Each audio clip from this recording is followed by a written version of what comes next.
Hello everyone, my name is Aishwarya. In the series of design and analysis of algorithms, today I am going to discuss how to analyze the time complexity of recursive functions. So before moving to analysis, let me introduce with some type of time complexities. First of all, the first one, or you can even say it as constant time complexity, which is the minimum time that can be taken by any algorithm. Then you have logarithmic time, which is log of n term. Then you have some polynomial times, which you can treat it as big O of n to the power some constant, and c has to be greater than 0. So if you have c is equals to 1, it is linear, c is equals to 2 quadratic, c is equals to 3 cubic. Then you have the time complexity, which is exponential. Let's say 2 to the power n is exponential. Let's say 3 to the power n is exponential. So you can rewrite it as big O of c to the power n, right, where c is greater than 1. So this is the maximum, or you can say this is a more time that can be taken by an algorithm, which is exponential time complexities. So let's try to recall the hierarchy, how you can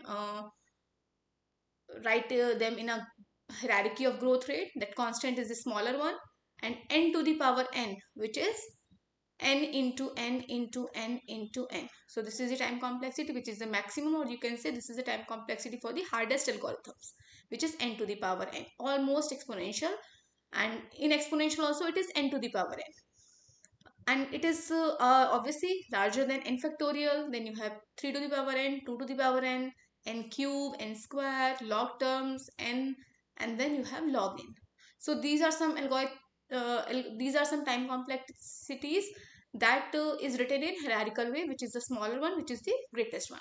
So on the basis of different type of time complexities, you can analyze which algorithm is better than the other, okay, according to which is a greater one, which is a smaller one. So let's move to recursive functions analysis. Let's move to recursive function analysis. So एक example से समझ लेते हैं. एक example ले लेते हैं factorial. Factorial सबको पता है क्या होता है. किसी भी नंबर का फैक्टोरियल अगर हमें निकालना है, लेट से हमें 5 का फैक्टोरियल निकालना है, तो everyone knows 5 into 4 into 3 into 2 into 1. This is the factorial for 5.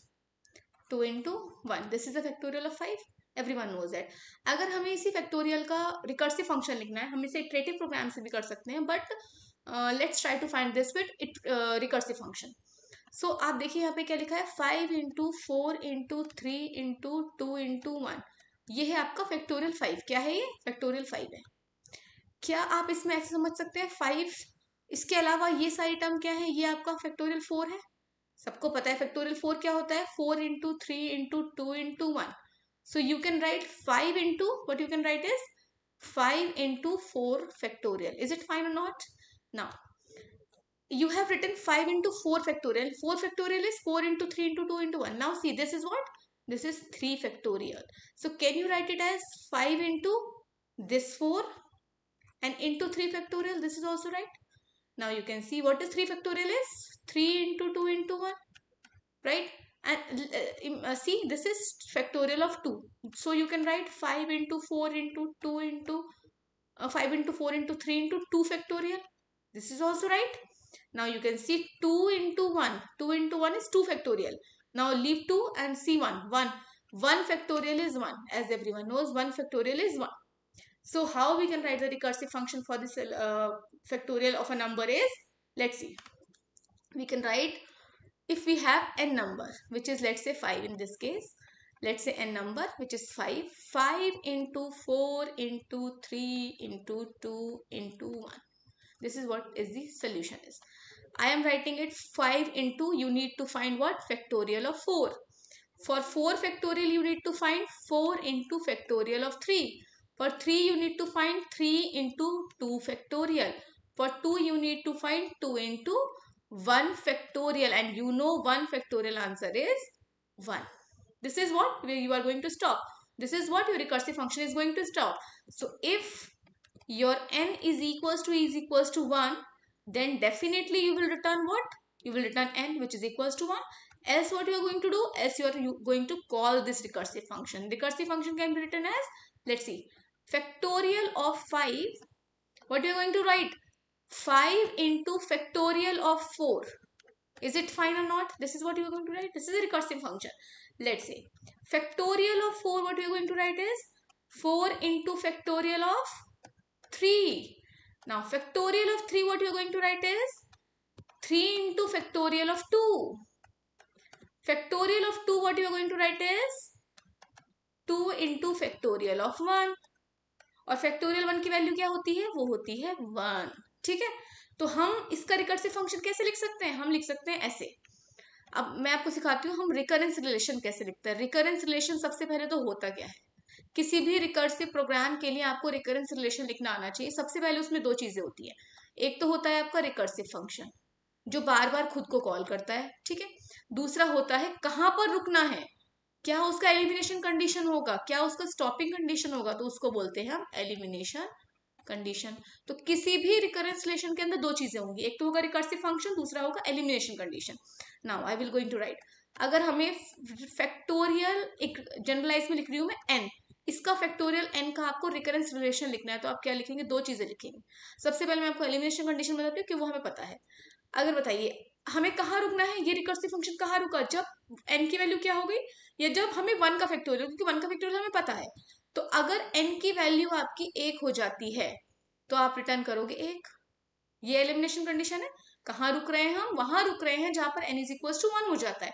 इसके अलावा अगर n की वैल्यू 1 के अलावा कुछ होती है तो हमें क्या करना है स्टूडेंट्स? देखो यहाँ पे 5 के लिए आपने लिखा 5 इंटू 4, 4 के लिए आपने लिखा 4 इंटू 3, 3 के लिए आपने लिखा 3 इंटू 2. तो आप n के लिए क्या लिखोगे? n into factorial of n minus 1. अगर n की वैल्यू क्या है? ग्रेटर देन 1 है. This is the recurrence relation. This is the recurrence relation for factorial. आपके पास दो कंडीशंस हैं, एक तो एलिमिनेशन कंडीशन है और एक आपका रिकर्सिव फंक्शन है जो खुद को बार बार कॉल कर रहा है. कब तक कॉल कर रहा है? जब तक एलिमिनेशन कंडीशन नहीं आ जाती. इस तरीके से आप किसी भी एल्गोरिथम की रिकरेंस रिलेशन, रिकर्सिव फंक्शन लिख सकते हैं. और अब इसको अब देखिए, जब हम इटरेटिव प्रोग्राम्स लिख रहे थे तब मैंने लास्ट लेक्चर में बताया था, तब आप कितनी बार लूप एग्जीक्यूट कर रहे हैं उससे आप टाइम कॉम्प्लेक्सिटी फाइंड कर सकते थे. लेकिन अगर आपके पास ये एल्गोरिथम है, अगर आपके पास ये फंक्शन है रिकर्सिव फंक्शन, तो कैसे एनालाइज करना है? इसके लिए हम यूज करते हैं दूसरे methods. Let's going to discuss that. तो सबसे पहला मेथड है कि आपको ये जो ये मैंने लिखा है ना n इंटू, अगर मैं इसको लिखूं तो मैं क्या लिख सकती हूँ सिंपली कि फैक्टोरियल n का रिकर्सिव फंक्शन क्या है students? n into factorial of n minus 1. अब कैसे पता लगेगा इसमें टाइम कॉम्प्लेक्सिटी कितनी लगेगी? कैसे पता लगेगा? वो पता लगेगा आपको इससे. वो आपको पता लगेगा सबसे पहले तो, सबसे इंपॉर्टेंट इज, सबसे पहले आ गया आपका सब्स्टिट्यूशन मेथड. सब्स्टिट्यूशन मेथड आपको हेल्प करेगा कि आपका सोल्यूशन क्या होगा, आपको हेल्प करेगा कि आपकी उस रिकरेंस रिलेशन की टाइम कॉम्प्लेक्सिटी क्या होगी. ठीक है, सो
सब्स्टिट्यूशन मेथड एक ऐसा मेथड है जहां पर आप सोल्यूशन को गेस करते हैं, use with the help of mathematical induction.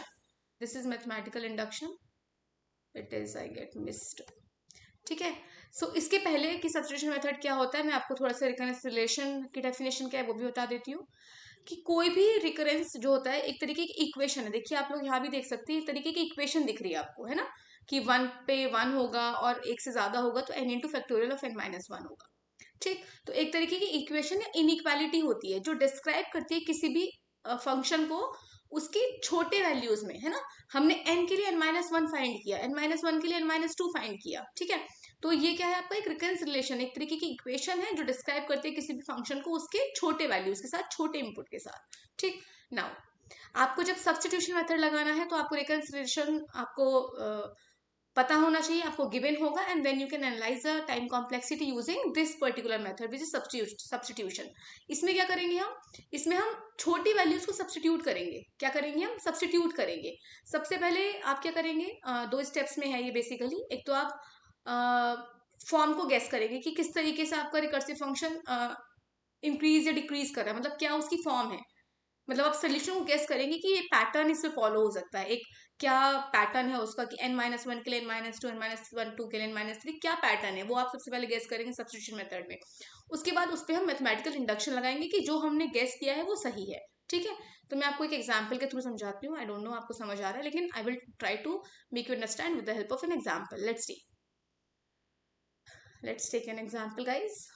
So this is the example. You have अब देखो, इसमें मैंने सिर्फ रिकर्सिव पार्ट लिखा है. आप देखोगे इसमें मैंने सिर्फ रिकर्सिव पार्ट लिखा है. हो सकता है ये रिकरेंस रिलेशन कुछ ऐसा हो. अगर आप देखो तो ये कुछ ऐसा हो. टी ऑफ एन क्या होगा आपका, टी ऑफ एन. अच्छा मैंने पहले क्या लिखा था, फैक्टोरियल ऑफ एन. वो टाइम कॉम्प्लेक्सिटी थी फैक्टोरियल, मतलब सॉरी वो रिकरेंस रिलेशन था फैक्टोरियल का. अब क्योंकि हमें पता नहीं है किसका एल्गोरिथम का टाइम कॉम्प्लेक्सिटी या किस एल्गोरिथम का टाइम कॉम्प्लेक्सिटी हमको बताया गया या किसका रिकरेंस रिलेशन, तो मैं लिख रही हूँ time complexity T of N. किसी भी प्रोग्राम का टाइम कॉम्प्लेक्सिटी हमें निकालना है. अब मतलब किसी भी प्रोग्राम की रिकरेंस रिलेशन को हम रेफर कर रहे हैं, फिर टी ऑफ एन. ठीक. कुछ ऐसा हो सकता है कि 1 हो अगर एन की वैल्यू 1 हो, कुछ ऐसा हो सकता है ये. और अगर n की वैल्यू ग्रेटर देन 1 है तो रिकर्सिव फंक्शन होगा, जो कि देखो यहाँ लिखा है. क्या है वो रिकर्सिव फंक्शन, एक बार मैं आपको दिखा देती हूँ. T of n-1 + 1. ठीक है. तो कुछ ऐसा होगा, ये रिकरेंस रिलेशन कुछ ऐसा होगा, ऐसा होगा. ठीक. कि अगर n की वैल्यू 1 है तो 1 हो जाएगा आंसर, अदरवाइज ये रिकर्सिव फंक्शन कॉल होगा, है ना, रिपीटेडली कॉल होगा. n के लिए n-1 के लिए n-1 के लिए n-2 कैसे होगा वो मैं आपको बताती हूँ. तो कुछ ऐसा होगा. लेकिन क्योंकि टाइम कॉम्प्लेक्सिटी जो अफेक्ट होगी वो सिर्फ रिकर्सिव फंक्शन से होगी, बिकॉज यही इसी से पता लगेगा ना कितनी बार एग्जीक्यूट कर रहा है. तो मैं इसी की टाइम कॉम्प्लेक्सिटी निकालती हूँ यूजिंग सब्स्टिट्यूशन मेथड. देखिए please try to be more attentive. देखिए आपको गिवन है टाइम कॉम्प्लेक्सिटी, मतलब हम टी ऑफ एन लिख रहे हैं, हमें टी ऑफ एन ही निकालना है. Time complexity for any algorithm, उसका रिकर्सिव फंक्शन है टी ऑफ n-1 + 1. मतलब कुछ ऐसा हो रहा हो कि 5 के लिए 4 निकालना है, 4 के लिए 3 निकालना है, 3 के लिए 2 निकालना है, एंड सो ऑन. ठीक. जैसे कि आपका फैक्टोरियल में भी हो रहा था कि 5 फैक्टोरियल के लिए आपको 4 चाहिए, 4 के लिए आपको 3 फैक्टोरियल चाहिए, and so on. So let's say I am treating it as equation number 1. आप लोग देख सकते हैं जब हमें n की वैल्यू निकालनी है, n के लिए मुझे n-1 चाहिए, तो let's try to find the n-1 first. तो आप देख सकते हैं मैंने n की जगह रिप्लेस किया है, n is equal to n-1 किया है रिप्लेस. तो आप देखो n की जगह मैंने लिखा n-1, और इस n की जगह हो जाएगा n-1, ये -1 एज इट इज स्टूडेंट्स, और यहाँ है +1. ठीक है. मैंने क्या किया, इस n की जगह रिप्लेस किया है n-1, दैट्स इट. इस इक्वेशन को जब आप देखोगे तो ये हो जाएगी n-1 equals to n-2 and +1 will be as it is. ये वैल्यू किसकी है, ये वैल्यू है आपकी n-1 की. इसको ध्यान रखना, आपने n से n-1 की वैल्यू निकाली. अब आप देख सकते हैं रिकर्सिवली क्या हो रहा है, n-1 के लिए आपको n-2 की वैल्यू चाहिए, है ना. यही तो होता है कि हम छोटी वैल्यूज को सब्स्टिट्यूट करते हैं. क्या करते हैं, छोटी वैल्यूज को हम स्मॉलर इनपुट्स में कोशिश कर रहे हैं फाइंड करने की. देखो अब फिर से मैंने क्या किया, मैंने इस n-2 को निकाला. लेट्स से मैंने लिखा नहीं है, इस n-2 को निकालने की कोशिश करते हैं. अब जैसे आपने n is equal to n-1 किया है, वैसे आप n is equal to n-2 करो, तो आपका क्या आ जाएगा. देखो t ऑफ n की जगह आपने n-2 रखा, इस इक्वेशन में बोल रही हूँ मैं, इक्वेशन नंबर 1 में, और -1 आपका एज इट इज है, और +1 हो गया ये. तो आप देखो n-2 की वैल्यू आपकी क्या आएगी सॉल्व करने के बाद, t ऑफ n-3 + 1. आपके पास n-1 की वैल्यू है, आपके पास n-2 की वैल्यू है. आप इन दोनों वैल्यूज को सब्स्टिट्यूट करो अपनी इक्वेशन नंबर 1 में, क्योंकि हमें टाइम कॉम्प्लेक्सिटी तो n इनपुट साइज के लिए चाहिए. भले ही हम छोटी वैल्यूज के साथ निकाल रहे हैं, लेकिन हमें फाइनली तो टी ऑफ एन के लिए चाहिए ना। तो देखिए अब आप, इसी को मैंने रिप्लेस किया है। मैंने क्या किया, सिंपली मैंने सिंपली इसको रिप्लेस किया है। तो आप देख सकते हैं कि टी ऑफ एन, ठीक, टी ऑफ एन की वैल्यू, अच्छा इसको थोड़ा सा और इससे पहले चलते हैं, let me try to make you understand. देखो टी ऑफ एन जब था, टी ऑफ एन इसकी वैल्यू को आपको रिप्लेस करना है, ठीक है। तो आप देख सकते हैं टी ऑफ एन की वैल्यू, एन माइनस वन की वैल्यू आपको पता है जो यहाँ से आई थी, लिखो इसको यहाँ पे, N minus two plus one, यही है ना T of N minus one की वैल्यू। अब आप देखो इसकी वैल्यू भी आपको पता है T of N minus two, this is what you know. तो इसको भी यहाँ रिप्लेस करो। देखो T of N minus two की वैल्यू क्या है, T of N minus three plus one students, और ये वन आपका एज इट इज कॉपी हो जाएगा। ये आपकी आ गई टी ऑफ एन की, जब आपने रिप्लेस किया एन माइनस वन और एन माइनस टू को अपनी इक्वेशन नंबर वन के अंदर। यहाँ तक सबको समझ में आया। अब देखिए, अब आपको क्या करना है, अब अगर फॉर एग्जाम्पल आप निकालते हो टी ऑफ एन, एक और वैल्यू सब्सटीट्यूट करने के लिए, अगर आप एन माइनस थ्री के लिए भी निकालते हो तो आपका आ जाएगा कुछ T of N minus four plus one plus one plus one, यही होगा ना। इसके बाद एक और वैल्यू ऐड हो जाएगी। देखो जब आप n की वैल्यू, जब आप n के लिए कर रहे थे तो आपने n माइनस वन लिखा है यहाँ पे, जब आप n माइनस वन को रिप्लेस करके फाइंड करने की कोशिश करें तो आपने n माइनस टू लिखा, ठीक है। Okay, plus one and this is also plus one, ठीक है, and this is going to be plus one. जब आपने n माइनस टू को रिप्लेस किया तो आपके पास आ गया n minus three, let me change the colour, ठीक। और जब आपने n माइनस थ्री को रिप्लेस किया आपके पास आ गया n माइनस फोर। अब आप इधर भी देखिए कि आपके वन कितने ऐड हो रहे हैं। जब आपने n माइनस वन को रिप्लेस किया तो आपके पास n माइनस वन के लिए आपके पास वन था, n माइनस टू के लिए आपके पास टू थे, n माइनस थ्री के लिए थ्री थे, और n माइनस फोर के लिए फोर थे। Let's see this again, this is what, ये भी ठीक है। ये अगर मैं यही चीज को, n minus one, n minus to, n minus three, अगर मैं k टाइम्स करती हूँ, k की वैल्यू क्या होगी, k की वैल्यू होगी वन और n के बीच में कहीं, वन और n के बीच में कहीं कोई k टाइम्स होगा, उसके लिए अगर मैं इसे करती हूँ तो देखो इक्वेशन क्या आएगी, t of n is equal to, देखो वन के लिए वन, टू के लिए टू, थ्री के लिए थ्री, लेट से k के लिए हो गया n माइनस के, और उतनी ही बार वन ऐड हो रहा है।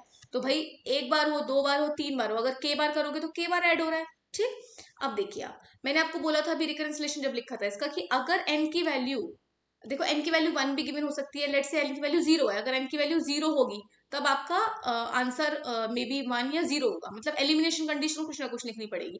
तो इस केस में मान लेते हैं कि एलिमिनेशन कंडीशन जीरो है। तो देखो इस वाली चीज को, अगर n की वैल्यू जीरो है तो आपको, मैंने क्या लिखा था, टी ऑफ एन होता है ये, है ना, टी ऑफ एन होता है, तो मतलब टी ऑफ जीरो पे वैल्यू जीरो होगी, यही होगा ना, है ना। तो उसके लिए आपको क्या करना पड़ेगा, उसके लिए आपको इसके अंदर की जो वैल्यू एन माइनस के, उसको क्या करना पड़ेगा स्टूडेंट, जीरो करना पड़ेगा। एन माइनस के को क्या करना पड़ेगा, जीरो, बिकॉज एन को आपको जीरो बनाना है। तो आपने क्या किया, इसके अंदर वाला जो ब्रैकेट वाला जो है उसको आपको जीरो करना पड़ेगा। जब आप इसको जीरो करोगे तो आपके पास आ गया एन इज इक्वल टू के। अब इस, क्योंकि हमें आंसर एन की टर्म्स में चाहिए और आपके पास इक्वेशन क्या है, के की टर्म्स में है, तो आप सिंपली के की वैल्यू को एन से रिप्लेस कर दो, के की वैल्यू को एन से रिप्लेस कर दो। तो देखिए क्या होगा, T of N, let me change colour again, T of N, देखिए ध्यान से, टी ऑफ एन क्या हो जाएगा, इस इक्वेशन को ही करना है, इस इक्वेशन को, ये हो गया टी ऑफ जीरो प्लस के की जगह मैं एन लिख रही हूँ क्योंकि मुझे आंसर एन के टर्म्स में चाहिए, ये हो जाएगा आपका जीरो और ये हो जाएगा आपका एन। तो time complexity for any algorithm having input N is equals to big O of N, zero plus N is N, so you will come with big O of N. हमने के की terms में equation निकाली थी लेकिन answer मेरा N की terms में ही है, क्योंकि हमने क्या किया, के को रिप्लेस किया विद एन, यही चीज मैंने यहाँ पर लिखी है, ठीक है। अब एलिमिनेशन कंडीशन पे डिपेंड करता है स्टूडेंट्स कि T of zero is equal to one given है या T of zero is equal to zero given है। तो ये आपका ये भी ठीक है और आपका ये भी ठीक है, तो अगर आपको जो भी एलिमिनेशन कंडीशन है उसके हिसाब से आप अपना टी ऑफ जीरो की वैल्यू को या टी ऑफ वन की वैल्यू को रिप्लेस कर सकते हो। One plus N B N होगा, zero plus N B N होगा, तो दोनों में ही टाइम कॉम्प्लेक्सिटी सेम है, तो मैंने आपको दोनों केसेस बता दिए, ठीक है। सो ये एक तरीका है कि आप कैसे अपने रिकर्सिव फंक्शन की टाइम कॉम्प्लेक्सिटी को फाइंड कर सकते हैं छोटी वैल्यूज को बड़े इक्वेशन में सब्स्टिट्यूट करके। This is how substitution method works. Thank you so much.